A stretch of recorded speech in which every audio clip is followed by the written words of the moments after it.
ना 2टासोआव आतसा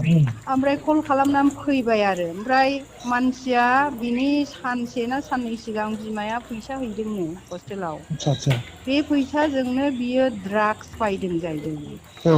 बे बाबु स्टेटमेन्ट होनाय बायदि दै औ बाव पुलिसफोरनि सिगाङाव होनदों नालाय औ ओमफ्राय स्टेटमेन्ट होनायाव बे खोथाखौ होनदों आरो ओमफ्राय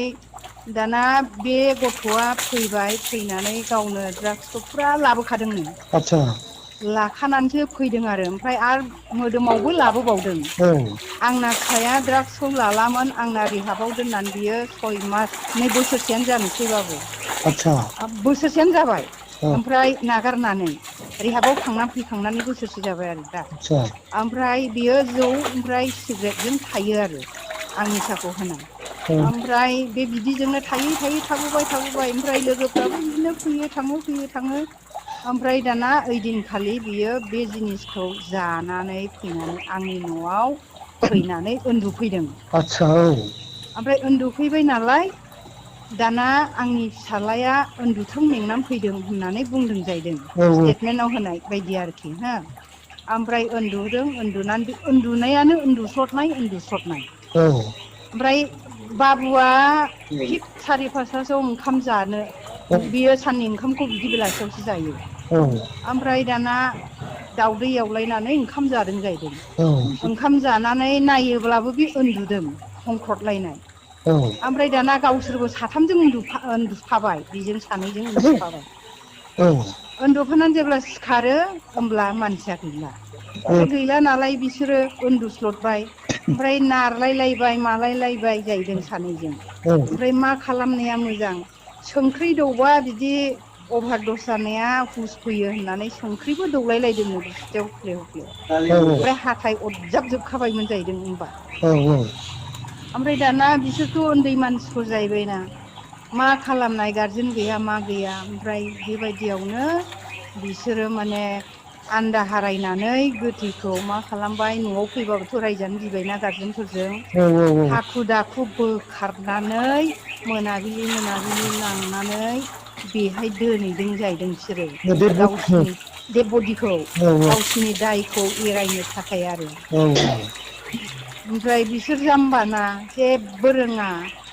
ओमफ्राय खमसे खम हस्पिटालाव लांबाबो गावसोर जाबायमोन बा गारजेनफोरखौ खोन्थाबाबो जायोमोन ओमफ्राय जोंबो मिथिया बे गथ'नि न'आ बेहाय ना माहाय उनावसो नैबेयावनो खाथियावनो होननानै मिथिबाय ओमफ्राय बे गथ'आ बेहायनो जुदि न' खाथि मोनबा न'आव थांबाबो जाबायमोन बियो औ 5 मिटार ओमफ्राय न'आवबो थाङासै आंनावसो फैनानै नै आंनि फिसाज्लाजोंसो उन्दुफैनानै बेबायदि अभार दस जानानै बेबायदि जिउ गोमानांबाय आरो दे दा बेनि थाखायसो जोंना नै दा हमजानाया बेबायदि जादों आरो आंनि फिसाया बेजोंबो लोगो नंखायामोन अन लोगोआ नैबेसोमोन एखेलेगे स्कुलाव फरायलोमोन बेबायदि आरोखि घटनाया दा बेखौनो दाथ' माथो होनबावनो गाज्रिया गाज्रिजों सनदेरो होननाया बेनो जाहैबाय जायखिजाया जाबाय घटनाया माथो होनबावनो सोरखौथो माथो दुसिनानै मोनबावनो ना दे बिदिबा माने ड्राग्स सोबनानै फैखादोंमोन बियो औ गोसथोनायबो दंखायोमोन होनबा ना माथो गोसोथोनायबो दङमोननो बे हमजानाय राजिब होननायनि गोसोथोनायखौनो गोसोथोयो होननाय खोनादों आरोखि दा माने दावराव जालायदों गावजों गाव गावजों गाव दावराव जालाया ना मालायामोनथाय मोनथिया आतसा आं बिनि मिमांसा खालामनो थांनो ना मानो बिदि होननानैसो फैदों होननानै खोनादोंबो आरो खोनानाय बाथ्रा दा अबेसिम सबानो सैथोबो जाजोबा दा सोरनि दाया नंगौ नङा बेखौ दा पुलिसफ्रा तदन्त' खालामनानै गासिबो पुलिसफ्रालाय जोंनिया तदन्त' खालामखाबाय ओरैनो औ दा स्टेटमेन्ट लाबानो मोनजोबगोन ना औ औ औ बेनो आरो माबायदि जाखो माखो औ थिं मोनजोबखागोन ना औ मानसिया थैबाय जेखन दायनिगिरियाथ' मोनसिना जाखासिगोन औ जाखासिगोन बेनो दा बे बिसोरो आरोखि जुदि मानसिफोर थैबाय होनना मोनथियोब्ला डाइरेक्टनो फेमिलिफोरनो खोन्थायोब्लाबो एसे मोजां एसे जागौमोन मोजां लामायाव फैगौमोन बेनो आरो बिसोरनो बेनो एकमात्र' भुला बेनो लांनो नाङामोन आरो उन्दै मानसि एसे मेन्टेलिटियाबो एसे बारा स्ट्रं नङा जाहैबाय औ ओमफ्राय बेनोथ' खोन्थानो गिबाय मा जाबावगोन मा मागोन बिदि सानबाय बिसोर औ आंबो न'आव गैया जोंहा नै दा बे अक्ट'बर मासनि गिर्जा रजि गिर्जा जायो नालाय न'खर गिर्जा दैलि थांनांगौ जायो आं थांनाङो 4ता 5ता ओमफ्राय बिफायाबो 6ता 6:30 7तासिम थानांगौ जायो बिदिबा बेबायदि माने साथामजोंनो ज' फैखादोंमोन बिसोरो माबानिफ्राय कलेजनिफ्राय कलेजनिफ्राय 3जों ज' नङा जोंना बाबुआ न'आवनोखा औ जोंना बाबुआ न'निफ्रायनो ओंखारखाया आतसा न'निफ्राय ओंखारा बे बेलासिबा एसे दखानाव थांनानै हय जाग्रा लायगोन हय बिरि लायगोन हय सिगारेट लायगोन ओमफ्राय थब फैनानै न'आव हाबनानै दरजा बन्द' खालामनानै थाफैफिनगोन बेबायदि ओमफ्राय नै बेसोर सानैयासो बेबो हस्टेलनिफ्राय फैदों बेबो लजिंनिफ्राय फैदों ड्राग्स जानानै थैनाय जाहैबाय आरो अभार दस लानानै थैनाय जाहैबाय आरो थैफैनाय बे हस्टेलनिफ्राय फैग्राया बे खानाय गोलावा ना मामोन खानाय गोलावा जोंनिसो खानाय गोलावा नोंसिनि फिसाला औ खानाय गोलावासो जोंनि आतसा ओमफ्राय बिसोर सानैजों माने फैदों आरो औ बैसोर सानैया फैनाय बेबो गावनि न'आव फैनानै थाफैदों औ ओमफ्राय नैबे जै दिन थैदों ओइदिन फैनाय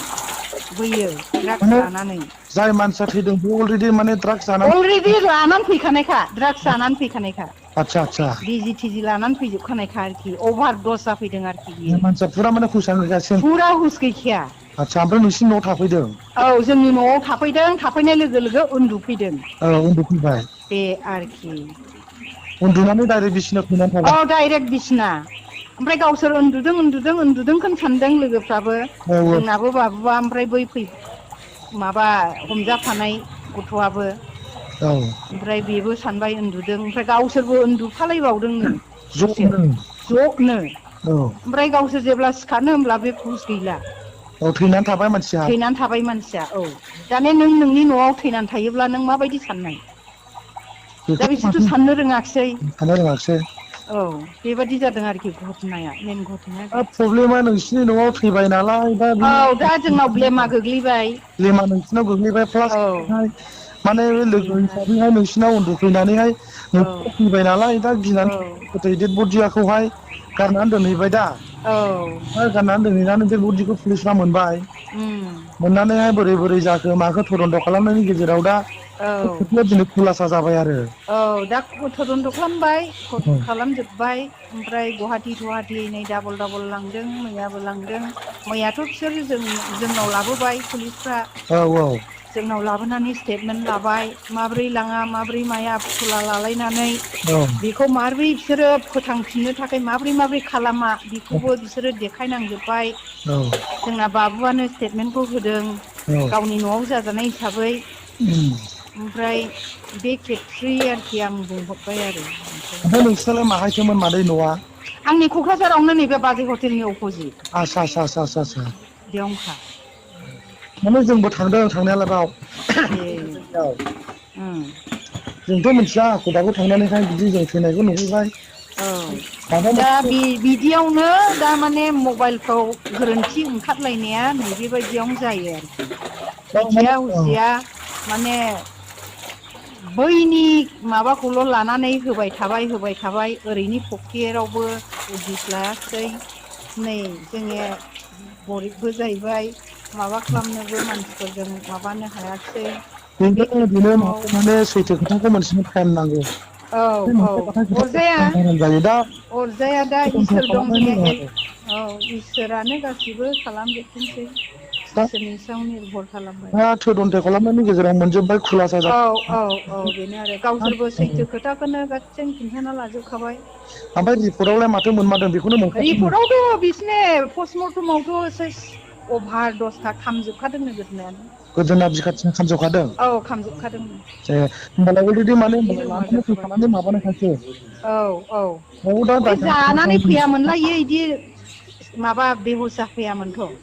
औ जानानै फैबाय मानसिया आरो जोंनि फिसाला बिदि मानसि बुथारग्रा जे मानसि जे सासे बुथारनाय गावनि लोगोखौ बेबादिबो हाखाया ओरैबादि लोगो अनग्रासो आंनि फिसाया